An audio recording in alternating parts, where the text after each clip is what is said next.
Hey everyone, welcome to Magnet Brains, the most favorite channel of yours, Magnet Brains. Magnet Brains एक ऐसा channel है जो देता है किंडरगार्टन से grade 12 free videos and free education. साथ ही साथ मैग्नेट ब्रेन्स में आपको मिलती हैं बुक्स और ई बुक्स भी, वो भी अलग अलग कैटेगरीज की, जैसे वर्कशीट की बुक्स अलग हो गई, प्रैक्टिस पेपर के बुक्स अलग हो गए। तो अगर आप भी चाहते हैं इन सारी बुक्स के फायदे उठाना, अलग अलग तरह की बुक्स से प्रैक्टिस करना, सो माय डियर स्टूडेंट्स, क्या करना है, इस वीडियो के नीचे जो फॉर्म लिंक की डिस्क्रिप्शन दी हुई है उसे भरना है। जैसे ही वो हम तक पहुंचेगी, our team from Magnet Brains will contact you. और अब बारी करते हैं आज के कोर्स की, और वो है क्लास 2 की worksheet. The next topic that is the I am the music man. Yes student, ये एक पोम थी, remember?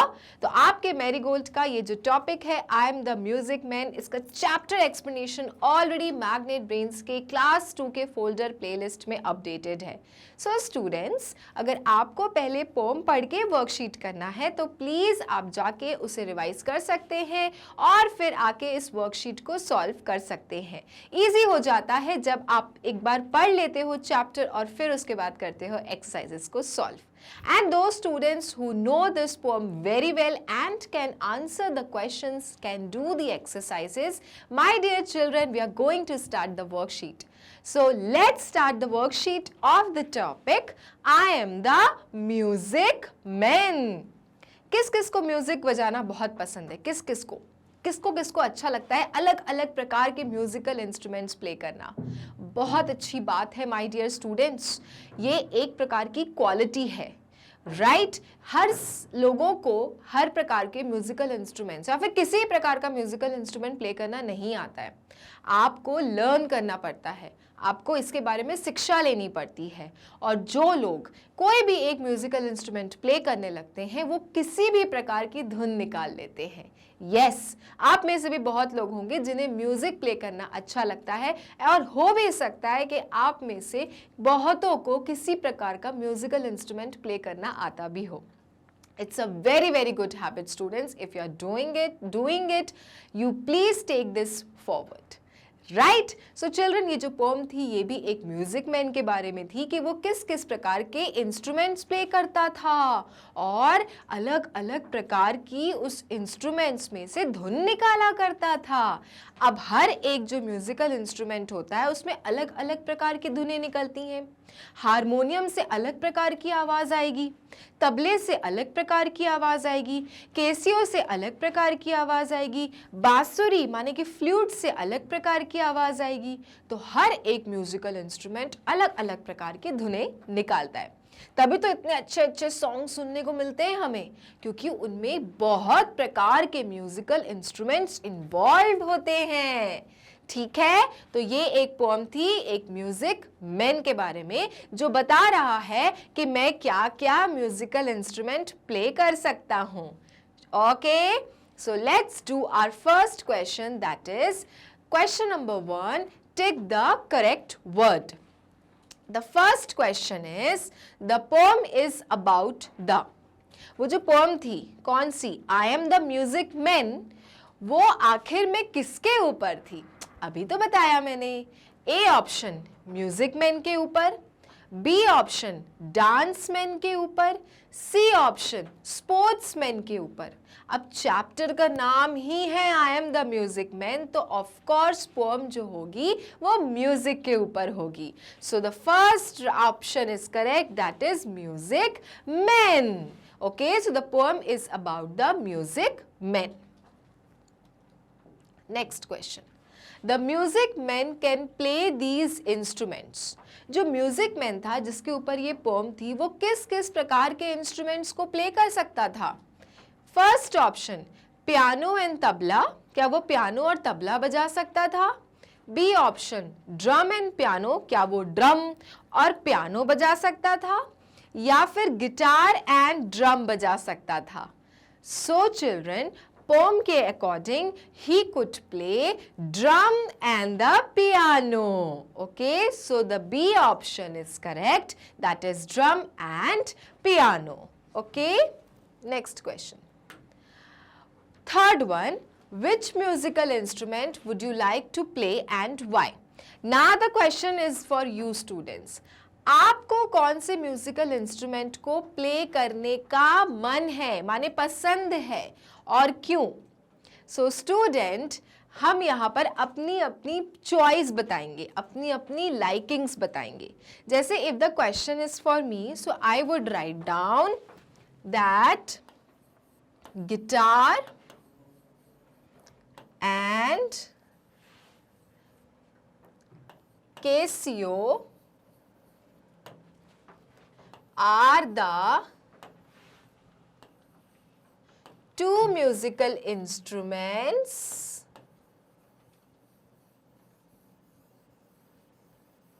guitar and the Casio are the two musical instruments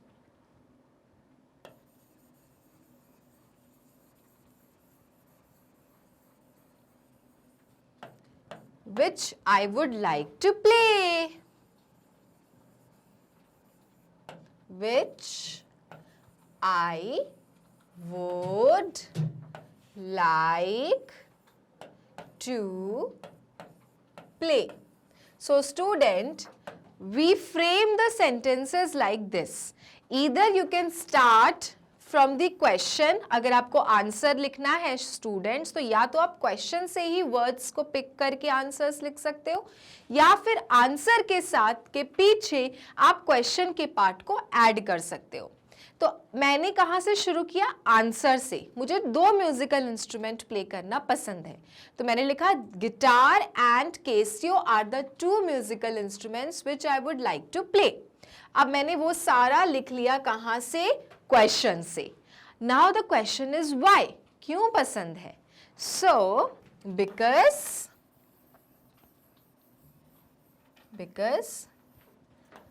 I have learned to play guitar and Casio. क्योंकि भाई मैंने सीखा है इसलिए मुझे प्ले करना पसंद है. Because I have learn to play guitar and Casio, that is why I know how to play them and that is why मुझे पसंद है उन दोनों को प्ले करना. So that's how you will write down the answers. अब हो सकता है कि आपको कोई एक पर्टिकुलर म्यूजिकल इंस्ट्रूमेंट पसंद हो, तो आप एक का नाम लिख सकते हैं. जैसे आप हारमोनियम लिख सकते हैं. So harmonium is the musical instrument which I would like to play, और उसका रीजन बता सकते हैं कि why do you want to play.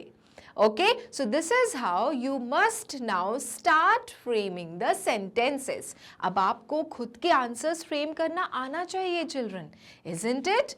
Okay, तो ये हो गया आपका क्वेश्चन नंबर 1 का थर्ड क्वेश्चन.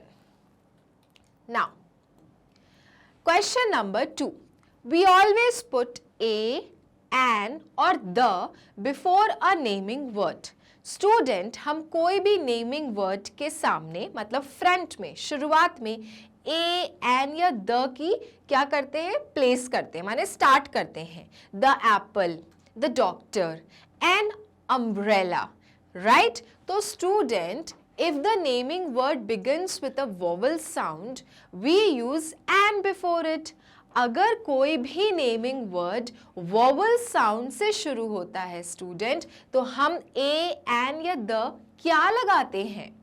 हमेशा याद रखना, we put an. Okay, we put an if the naming word begins with a vowel sound. Vowels क्या क्या होते हैं? It's 5, there are 5 vowels, that is A, E, I, O and U. ये 5 vowel से अगर नेमिंग वर्ड्स की शुरुआत होती है या फिर साउंड होता है प्रोड्यूस, तो हम स्टूडेंट्स कौन सा वर्ड लगाते हैं? We put an before it. A और द नहीं यूज करते. और अगर वॉवल्स के बिना वाले कोई शब्द हैं तो हम या तो ए यूज करते हैं या फिर द का यूज करते हैं. Clear? Okay. Now example, an egg, egg, A, E का कैसा साउंड होता है? A. Then an ink bottle, I का क्या साउंड होता है? E, E, E. Okay. Then an old tree, O का कैसा साउंड होता है? ओ, ओ ओ, तो हमने इनके सामने देखो क्या वाला वर्ड लगाया है, एन वाला वर्ड लगाया है, ठीक है। तो अब जो क्वेश्चन है वो आपके एन के ऊपर ही है। Put a or an in the blanks below. Now you have to understand that which word starts from the vowels. If the word starts from the beginning letter vowel sound, then you must put an before it. And if there are no vowels, so you will simply put a before the word. Clear, children? Okay. So the first question is dash box. Dash box, a आएगा कि N आएगा? क्या आपको vowel दिख रहा है box में starting में? No, it is B. और बी वॉवल होता है कि कॉन्सोनेंट होता है? B is a consonant. तो what we should put, a या फिर an? We should put a, right? So it is a box. Clear? A box. Second, dash book. Again क्या है? ब, ब, B, and B is your consonant, ना कि vowel, इसलिए हम again we will write down a book. Okay, then third, dash otter. Dash otter. अब ओ आ रहा है। ओ किसका साउंड है? ओ साउंड है ओ का, और ओ आपका वॉवल है कि कॉन्सोनेंट है? वॉवल है, और इसलिए हम ए लगाएंगे कि एन लगाएंगे? यस, हम लगाएंगे एन, क्योंकि ओ वर्ड से वर्ड की शुरुआत हो रही है, ओ लेटर से ऑटर की शुरुआत हो रही है, so an otter. Then fourth question, dash lion. So now once again you have to think whether L is a vowel or a consonant. So it is a consonant. तो हम यहाँ पर क्या लगाएंगे? We will write down a lion. All right. Have you understood now how we should you take the help of an and? Okay. Now next fifth one, dash aunt. तो क्या आएगा? Aunt. Aunt, that is A का sound है, तो हम यहां पर रखेंगे an aunt. Clear? Sixth one, dash poem. प, प, that is P, so no vowel, so here we will write down a poem. Then seventh question, once again dash pencil. प, प, पी, कॉन्सोनेंट, क्या आएगा? A. Then eighth one, dash elephant. Elephant starts from which vowel? E, और ये E का sound है, ए, तो यहां पर क्या आएगा? an elephant. Then dash school. S क्या है? वॉवल है क्या? No, it is consonant, तो हम यहां पे लिखेंगे a school. Then dash alligator. Alligator. So once again vowel student, तो यहां पर आएगा an alligator. Then the next one, dash car. K starts from C. C क्या है? वॉवल है कि कॉन्सोनेंट है? कॉन्सोनेंट है, तो इसलिए यहां पर आएगा a car. क्लियर? तो ये एन का यूज आपको बहुत सोच समझ के करना है। जब भी वॉवल्स का साउंड हो या फिर वॉवल्स हो, then only put an before it, otherwise you have options to use a और द। ओके, तो ये वाली एक्सरसाइज हो गई children. Fine, now the next one. Fine, dash house. So dash house, ह एच, तो क्या आएगा? A house. Then umbrella, umbrella, umbrella किसका साउंड है? यू का, तो यू क्या होता है चिल्ड्रन? वॉवल होता है, तो इसका फोनिक साउंड अ है, तो हम क्या लगाएंगे? An umbrella. Then orange, orange, what should come? Obviously an will come, पूछने की बात है क्या? देन आउल, आउल, तो O, an owl. Then apple, apple, A, क्या आएगा? an apple. Clear? Okay. Now, question number 3. Rewrite the sentences in a plural form. So, student, आपको singular noun और plural noun पता है. Singular noun का मतलब होता है that is only one in number. ठीक है? Right? और प्लूरल नाउन का मतलब होता है more than one number, more than one. जैसे 2, 3, 4. कार क्या है? एक कार क्या है? सिंगुलर. और अगर वन से ज्यादा कार्स हैं तो क्या हो जाएंगे? Cars. This is my car, these are my cars. Plural के साथ हम कौन सा हेल्पिंग वर्ब लगाते हैं? आर. और सिंगुलर नाउन के साथ हम कौन सा हेल्पिंग वर्ब लगाते हैं? इज. तो एक के लिए हम कोई एस, ई एस, आई ई एस का यूज नहीं करते, लेकिन एक से अगर ज्यादा चीजें होती हैं तो हम पीछे कौन सा लेटर ऐड कर देते हैं? एस, आई ई एस. ओके, या फिर हम ई एस यूज कर सकते हैं. और फिर कुछ कुछ वर्ड्स में तो कुछ कुछ अलग ही वर्ड्स बनते हैं प्लूरल होकर. तो ये आगे जाके एक्सरसाइज आएगी, सो प्लीज बने रहना मेरे साथ. सो यहाँ पर जो क्वेश्चन है वो बोल रहे हैं rewrite the sentences in a plural form. ये सारे सेंटेंसेस आपके सिंगुलर फॉर्म में हैं. कैसे? ए वाला क्वेश्चन देखो क्या लिखा है. The boy saw a snake. लड़के ने एक स्नेक देखा, है ना. The boy saw a snake, एक स्नेक देखा. अब हमको ये बताना है कि बॉय ने बहुत सारे स्नेक्स देखे, तो इसको प्लूरल बनाना है. तो कैसे बनेगा? The boy saw snakes. A हट जाएगा और स्नेक के पीछे एस लग जाएगा. The boy saw snakes, full stop. The boy saw snakes. तो सिंगुलर सेंटेंस ऊपर है, प्लूरल सेंटेंस नीचे है. बी वाला, Sheena cut the apple with a knife. Sheena apple को कट करती है किससे? चाकू से. अब आपको एक एप्पल को बहुत सारे एप्पल बनाने हैं, तो कैसे बनेगा? Sheena cut the apples with a knife. With a knife. Sheena cut the apples with a knife. Plural बन गया? Okay. Next, C option. The girl wrote a poem. लड़की ने एक पोम लिखी थी. तो अब हमको कितनी पोम बनानी है?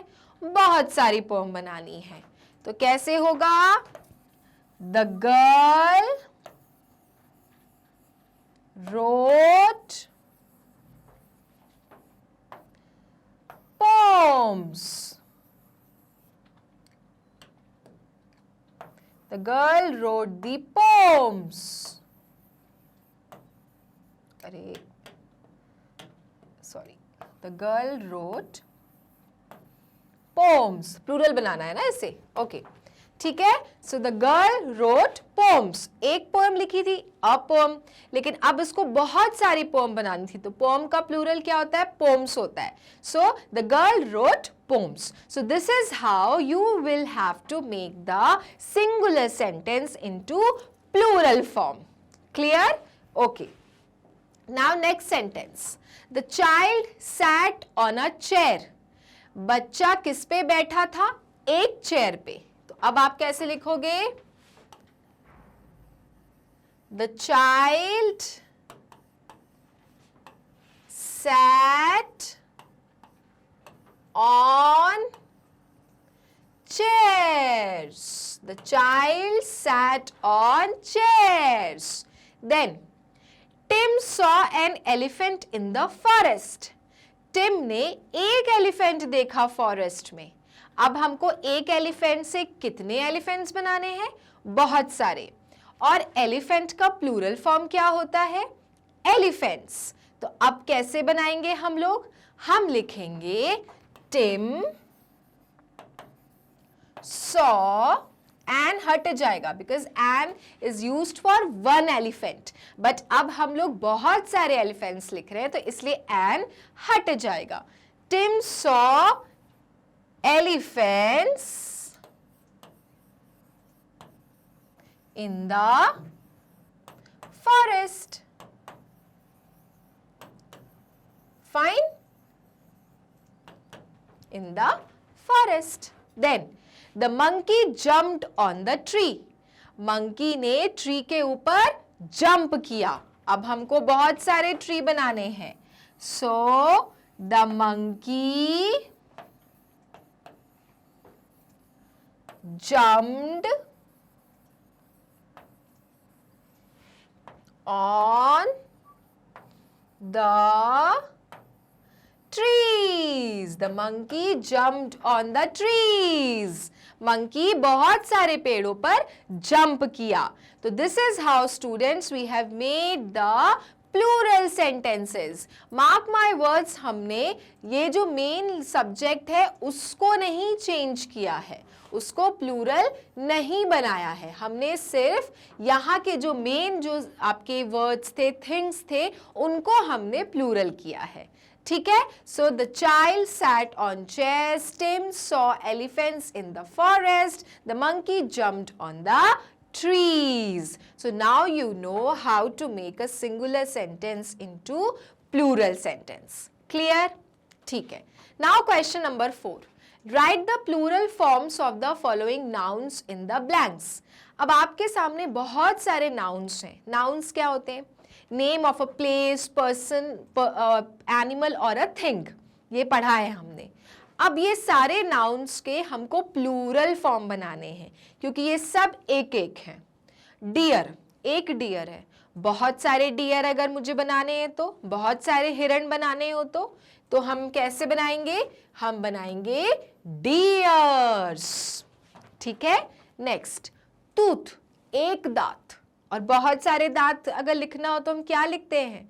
So children please pay attention, one is tooth, many is teeth. ठीक है? सो जो आप टीथ, ब्रश योर टीथ बोलते हो उसमें बहुत सारे दांत आते हैं। अगर मैं बोलूंगी ब्रश माई टूथ, मतलब मुझे सिर्फ एक दांत अपना ब्रश करना है। So singular is tooth, plural is teeth. Then child, एक बच्चा, बहुत सारे तो क्या बोलते हैं? चिल्ड्रन। मैं कहती हूं ना चिल्ड्रन, चिल्ड्रन। सो बहुत सारे बच्चे, चिल्ड्रन। देन फुट, तो चिल्ड्रन, फुट मतलब एक आपका पैर का फुट, और अगर मुझे बनाना है पूरा सारी उंगलियों के साथ तो क्या होगा? It is your feet. एक पैर का जो तलवा, that is your foot. My foot is paining, और अगर मुझे बहुत दोनों बनाने हैं तो feet, my feets are paining. Right? Okay. Woman, एक औरत, बहुत सारी औरत लिखना हो तो सिंपल है स्टूडेंट, बहुत सिंपल है। एक ही जगह क्या लिखना है? एन। एक औरत में ए लगता है स्पेलिंग में, और बहुत सारी औरतों में एक ही जगह लगता है ई, और ये बन जाती है मैनी विमेन। राइट? बहुत सारी औरतें मतलब विमेन। देन ऑक्स, ऑक्स का क्या प्लूरल होता है स्टूडेंट? सो स्टूडेंट, ऑक्स का प्लूरल होता है ऑक्सन। बहुत ही डिफरेंट है student. The plural of ox is oxen. Okay, next, goose, the plural of goose is, student, it is geese. Okay, next, plural of sheep, sheep का plural क्या होता है? तो it is very interesting students, the plural of sheep is sheep only. हम एक भेड़ और बहुत सारी भेड़ को भी शीप बुलाते हैं। सो शीप, शीप। देन माउस, एक चूहा। बहुत सारे चूहे अगर लिखना हो तो हम लिखेंगे माइस, ठीक है। देन मेन, तो ये बहुत सिंपल है। अगर हमने वुमन को बहुत सारे विमेन बनाने के लिए ई लगा दिया तो मेन माने एक आदमी को बहुत सारे आदमी बनाने के लिए हमको क्या लगाना पड़ेगा, हमें ए हटा के सीधे ई लगा के मेन बनाना पड़ेगा। सो ये है आपके प्लूरल फॉर्म्स। डियर का डियर्स, टूथ माने एक दांत का teeth, child children, foot feet, women women, woman women, ox oxen, goose geese, sheep sheep, mouse mice, man men. Okay, now question number 5th, rearrange the jumbled words to form proper sentences.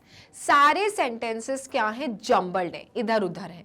आपको इन्हें properly अच्छे से frame करके लिखना है।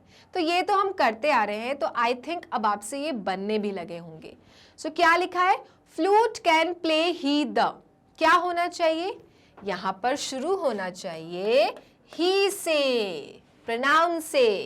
ही can play the flute, वो बांसुरी बजा सकता है।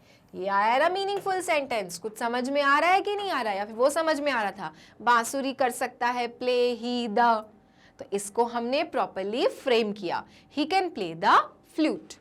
B option, doctor patients a treats, क्या है ये, ठीक है doctor patients a treat, but ये तो गलत सेंटेंस है, तो कैसा होगा, doctor treats patients. Okay, one thing which I have not written here is, एक डॉक्टर है तो क्या लिखेंगे, a doctor, a doctor treats patients, एक डॉक्टर बहुत सारे मरीजों का इलाज करता है, a doctor treats patients. Okay, C, sings well she very. So once again pronoun से स्टार्ट करते हैं। प्रोनाउन क्या है इसमें, she, she sings very well, she sings very well, वो बहुत अच्छा गाती है, she sings very well. Now wants become a he to musician. Once again pronoun से शुरू करेंगे, क्या लिखेंगे पहले, हम लिखेंगे he, very good, he wants to become a musician, वो एक म्यूजिशियन बनना चाहता है, he wants to become a musician. Then sun in the east rises the, क्या मतलब है ये, तो चिल्ड्रन सन कितने हैं हमारे पास में प्लैनेट में, वन ही है ना, एक ही सूरज निकलता है, तो हमको क्या लगाना पड़ेगा सन के आगे, द, क्योंकि हम स्पेसिफिकली सन के बारे में बात कर रहे हैं। सो यहां पर शुरू होगा द से, फिर आएगा सन, द सन राइजेस, कहां से राइज होता है, ईस्ट डायरेक्शन से, the sun rises in the east. Fine. So students, अगर आप सेंटेंसेस को धीरे धीरे से अनजम्बल करके प्रॉपरली फ्रेम करना शुरू करोगे तो आपको सेंटेंसेस बनाना समझ में आ जाएगा। So the sun rises in the east, सूरज कहाँ से निकलता है, ईस्ट डायरेक्शन से निकलता है और वेस्ट डायरेक्शन में जाके डूब जाता है, मतलब सनसेट हो जाता है। Okay fine. सो चिल्ड्रन, ये थी आपकी एक्सरसाइज। ओके, तो नेक्स्ट वाली क्लास में हम न्यू टॉपिक के साथ मिलेंगे वर्कशीट में। तो आपको मैग्नेट ब्रेन्स के साथ बने रहना है, क्योंकि मैग्नेट ब्रेन्स एक ऐसा चैनल है जो किंडरगार्टन से लेकर क्लास 12 तक फ्री वीडियोस और फ्री एजुकेशन देता है। सो प्लीज़ बने रहना मेरे साथ और मैग्नेट ब्रेन्स को लाइक, फॉलो, सब्सक्राइब करते रहना। Till then, bye bye.